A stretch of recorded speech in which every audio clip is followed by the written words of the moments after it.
Hello, hello, hello. Excuse me. Good morning, good afternoon, good evening, good night, wherever you are in the world. Many blessings and greetings. My name is Reverend Phoenix Coffin Williams. I am the first priest of the Corellian tradition, and this is Fridays with Phoenix. And right off the cuff, anybody who might be watching or tuning in, you can absolutely tune in and interact with me or with any of my guests through the chat function. If you're on Facebook, if you're on YouTube, if you're on Twitch, any of these, these streaming platforms where we are linked to, any of these channels, you can use the chat function and interact directly with me, and I will be sure to include you and speak back to you. Let's see. We did have a meeting segment talk broadcast last Friday, and it was just me. And I did continue the discussion a little bit more about understanding and recognizing demonic energy and influence, particularly from a pagan, a Corellian, and a pluralistic perspective. And I'm going to keep doing that. I'm going to stay in the same vein because a lot of folks have been asking me to continue the conversation about working with demons, to continue the conversation about exorcisms, recognizing demonic energy, and various things that can be done to either mitigate or abate that presence or to utilize that presence or work with those energies for our own karmic good.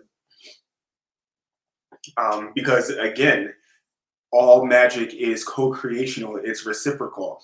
And so when we work with demons, it has an impact on demonic karma and it has an impact on our soul's karma as well. And depending on how we do the interaction, working with demonic energies can still be for the betterment of our karma and the karma associated with the demonic entity. If you are new to this discussion, then you have missed the parts of the discussion where I talk about demonic energies and entities from different cultures. So I do talk about it from the Egyptian perspective. I talk about it from the Judeo-Christian perspective. I do talk about it from the Canaanite, Sumerian, Babylonian perspective, from the Aztec, Mayan perspective. And based on the mythologies and the surviving accounts that we have from these civilizations, they do give us a really decent look and some decent insights into their cosmologies and the way that gods, demigods, heroes, ancestors, elementals, and demons are all categorized in their cosmologies. Like, we can get a good sense of that. And one of the things that is very clear is that across cultures, the demonic entities always view themselves as a direct opposite to divinity. They view themselves as the natural balance or the natural counter to the pure goodness that a deity represents. They believe themselves to be the exact opposite of the agape love that a deity or a god represents. And of course, there are other entities aside from demons that do believe themselves or are painted to be the counter opposite.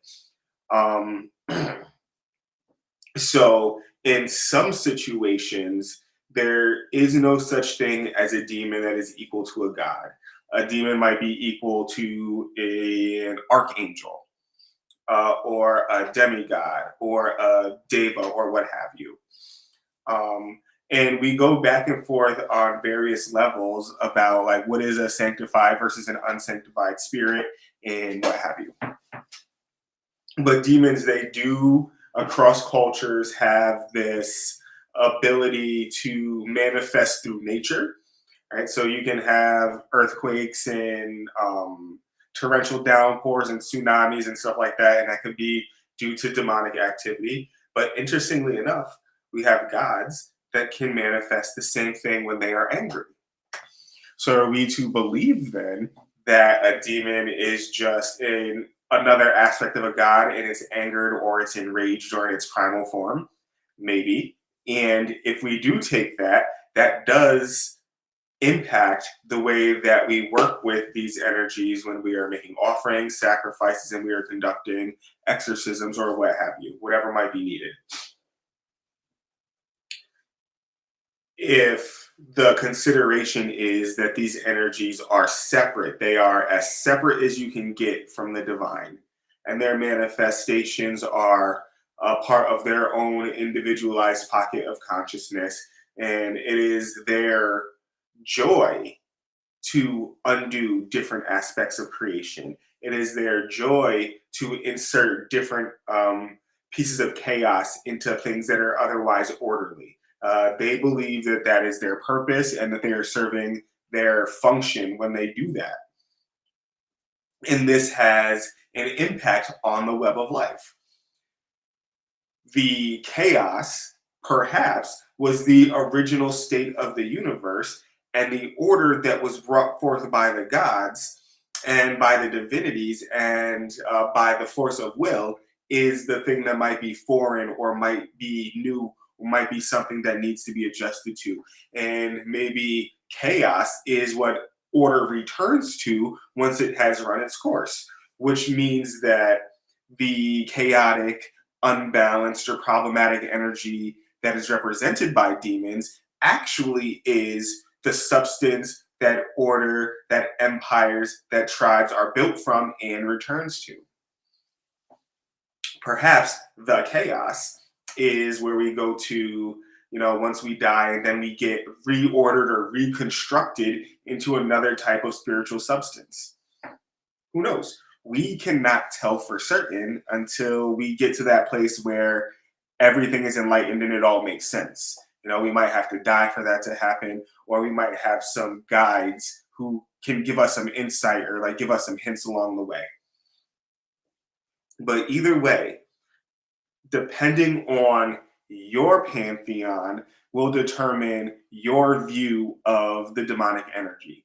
If you are a part of a pantheon, let's say you are a part of the Aztec pantheon, then that pantheon teaches that demons are unbalanced energies who, tempted through desire and jealousy, want to have the positions of the gods. So their only goal is to climb out from their own underworld and take a place of glory and knock a god down and put the god in the underworld in their place. Kind of like a whole reversal of fortune. If that is your pantheon, if you're an Aztec and that's how you roll, then when you are working with someone who is faced with struggles related to an Aztec demon, or if you are a sorcerer or what have you, and you want to elevate the demonic energies of the Aztec pantheon, then one of the ways that you would appease them is to offer them something that would generally be offered to a god at a festival. Better yet, give them a festival all on their own and watch how that appeases them. And that actually tracks in a lot of different cultures. You might see a lot of people on the internet. Back in the day, it used to be personal ads in the newspaper and magazines. People would publicly shout out and give public thanks and praise to the spirits who did work for them. A demon that wants to be a god, giving them public shout out and public praise is one of the ways that you appease them. That's an offering or a sacrifice that you could make to get some of the stuff that you want out of your life. That is get access to their energy, build that relationship.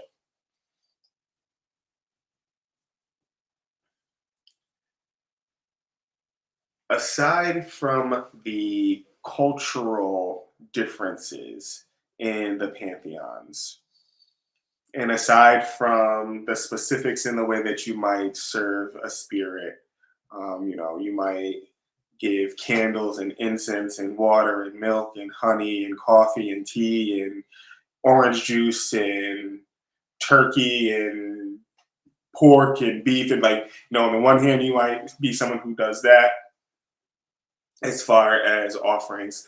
But no matter how you make offerings and sacrifices to your spirits, if you are someone who is interested in deepening your work in the demonic world, if you are someone who wants to venture deep into the Qliphoth or deep into the underworld, where the unbalanced energies and the unsanctified energies and the earthbound energies and the cathartic energies are swirling, I would absolutely 100% recommend that you get your protections in order. Get your ancestral protections in order. Identify an ancestral spirit, maybe one who was known for being kind of a badass, maybe someone who was known for fighting, maybe someone who was known for going into dangerous places and making it out okay, and ask for an attunement from them. Go to the Mars spirits of your pantheon. Well, actually, go through all of the spirits in your pantheon that you are working with. So, again, in another segment, I said that if you declare a patron, yes, you absolutely have a relationship with that patron, but you also have relationships with other divinities because that patron also has relationships with other divinities. So if your patron is Isis, then you've got relationship with Nephthys, Hathor, Osiris, Anubis, and Horus. Easy. Those all represent energies and divinities that you can go to fortify you and get attunements from. So in the Egyptian pantheon, you getting ready to work with the unbalanced energies and the demonic energies. Absolutely on Tuesday, on those Mars days, on the days of battle, of the blacksmithing, definitely re-sanctify your sword and your athame. Seek the protection of Horus, of Bastet, of Sekhmet. Um, you thinking about getting into understanding demonic energy and you are in the Egyptian pantheon, understand the relationship between Ra and Apopis and how Ra vanquishes Apopis every single night. It's an ongoing battle. He never takes leave of it until later on down the line. But like that was his ongoing play. That was something that he attended to every single night. Hello, magical mermaid. How you doing? Um, but just understand that Ra might be one of the divinities in Ra's sun god. So on a Sunday, you might want to go through and manage some sun salutations and manage an attunement from Ra. If Ra is your patron, then you might recognize that Hathor is Ra's wife. So you have a relationship with Hathor, and you might decide that you want some protection on Friday and you want that Venus protection. Every day of the week is syncretized to a type of divinity. So moon's on Mondays, Mars is on Tuesdays, Mercury's on Wednesdays. Jupiter's on Thursdays, Venus is on Friday. That's today, Friday Venus vibes. Saturn on Saturday, and the Sun on Sunday. So you take a look at who your patron is. That might be the day that you start. Your patron is Isis. We go ahead and give her the moon.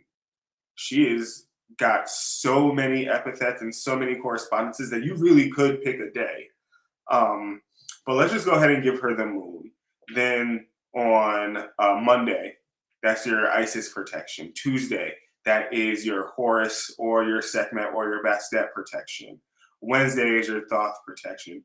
Thursday is your Ra or your Osiris protection. Friday is your Hathor protection. Excuse me. Thursday could also be Ma'at, the truth and the order goddess. Saturday could be either Osiris or Anubis, and then Sunday could be Ra or really any of the deities with a solar disk. But that would be a 1 week activity every single day, appealing to a different divinity in your pantheon, to fortify you and attune you into protection. And doing something like that, incorporating the candle fumigations, incorporating the holy waters and the anointings, and following up with them in meditation and in dream work, stuff like that. Doing that for an entire week. This is a great program to attune you into moving into the unbalanced energies. Right. So what you have done by working on yourself intently every day, same time of the day for that week, through all of those planetary energies, you have really balanced yourself and fortified yourself. That is maybe the epitome of lifting your own vibrations, as they say in some of the spiritualist contexts. Um, but allowing them to pour into you like that is one of the ways that you can lift your vibrations and fortify yourself for on purpose dwelling in moving and healing chaotic energy. um, if you are in the Greek pantheon, maybe you start with Artemis on the moon, and on Tuesday you go to your Aries. On Wednesday you go to your Hermes. On Thursday you go to your Zeus. On Friday you go to your Aphrodite. On Saturday you go to your Cronus, and on Sunday you go to your Apollo. And that is an entire week of working with your patron and relations in the Greek pantheon. Let's see. All right, so we got a bunch of the way through. I did talk about a little bit. Let's check in with these sponsors. Keep these bills paid. So thank you to our first sponsor. Actually, let me make sure I'm in the right, because I do this wrong. This is the screen that I want to be in now. So let's make thank you to our sponsors. That's what we're about to do. First sponsor, of course, Equinox Learning. Thank you.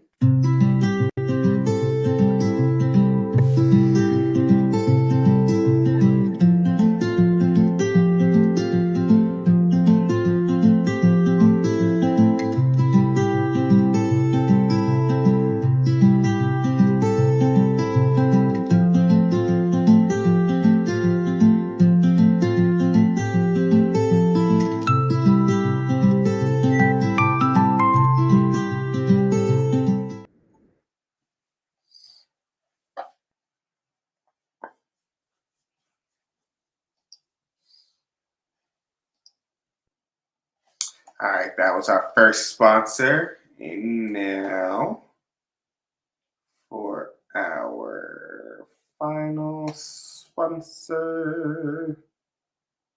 Let's see if I can find it. Pagan World Congress. This October, the world of pagan voices comes together in one global gathering, the Pagan World Congress. 5 days, over 100 hours, speakers, rituals, music, and town halls streamed across the world. Join the conversation, shape the future, be part of history. The Pagan World Congress, October 9th through 13th, 2025. Online at paganworld.co.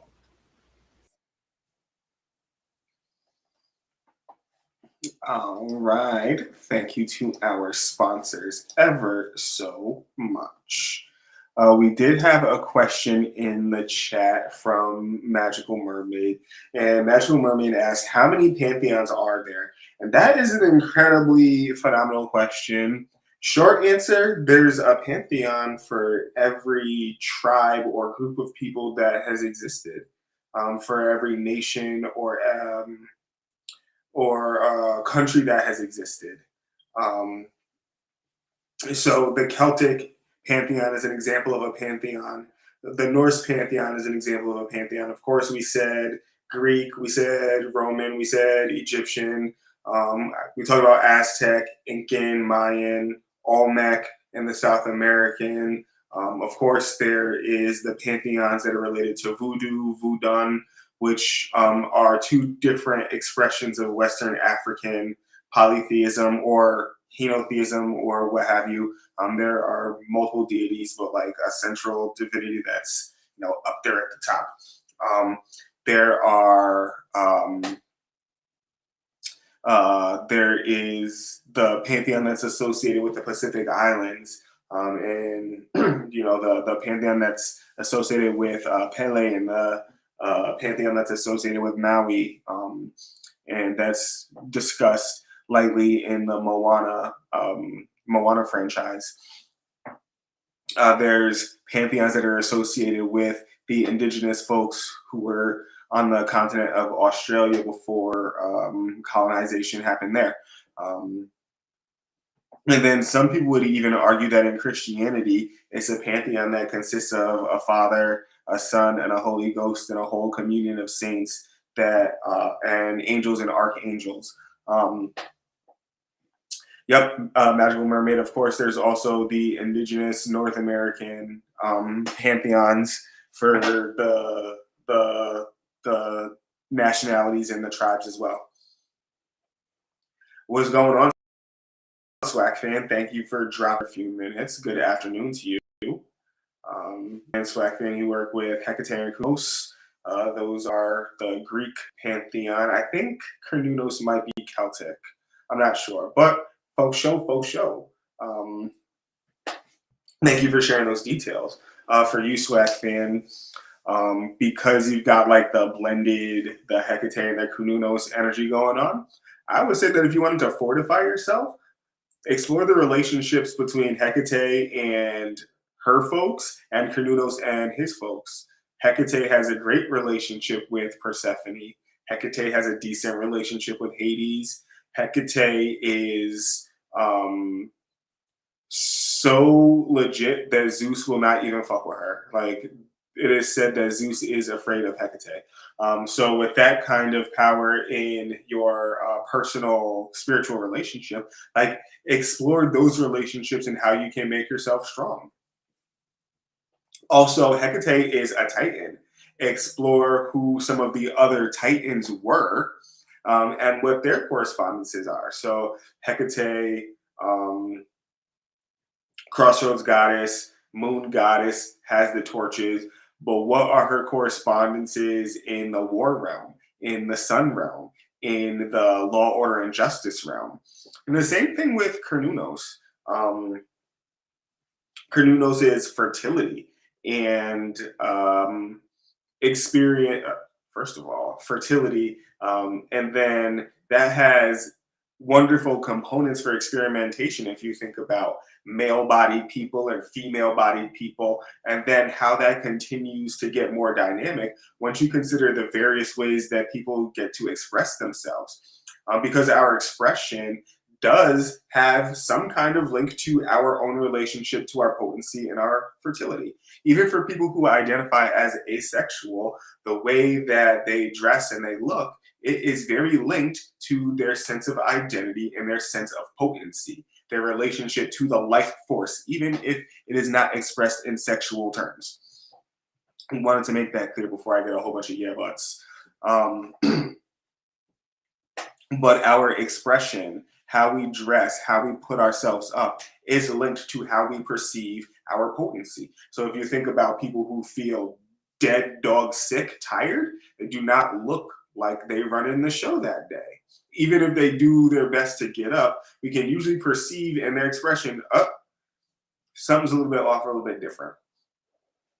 But when it comes to like that fertility, you can experiment with that male-bodied fertility and that female-bodied fertility in the various ways that the sexes and the gender can mix and form and reform as an ongoing testament to the beauty of divinity, right?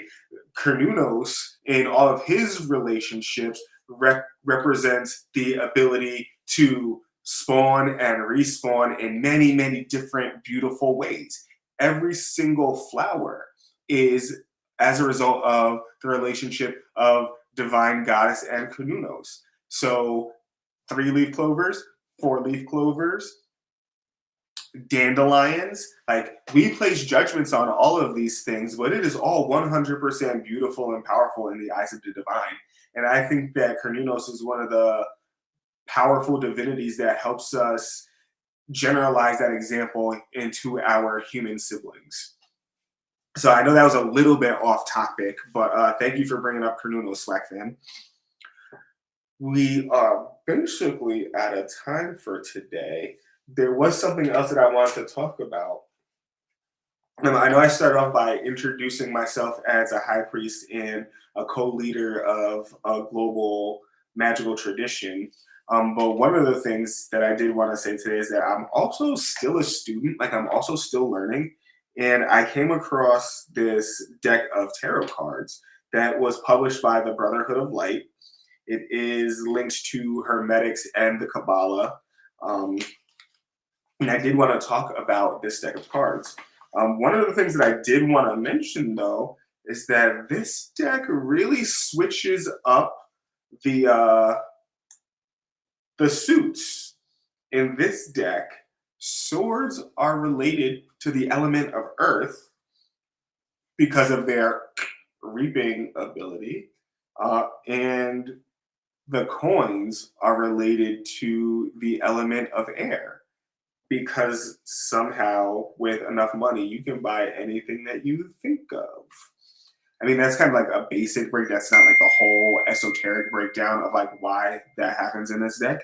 And I'm also not allowed to talk about a lot of specific things, until the part of the education is complete. But next time we talk, I will talk about the use of divination in identifying demonic energies and identifying the demonic energies, identifying the cause or the situation that granted the opening, as well as how to use divination to find out what the remediation is. I will be using the tarot for that, but of course, any system of divination that gives you feedback will be able to give you these answers. But that's it for me for now. Swag fan. All I know is when I offer chocolate cake at the Crossroads, Mother Hecate gives me what I need. Okay, come on now. And then Magical Mermaid. Real spirituality is not about conformity.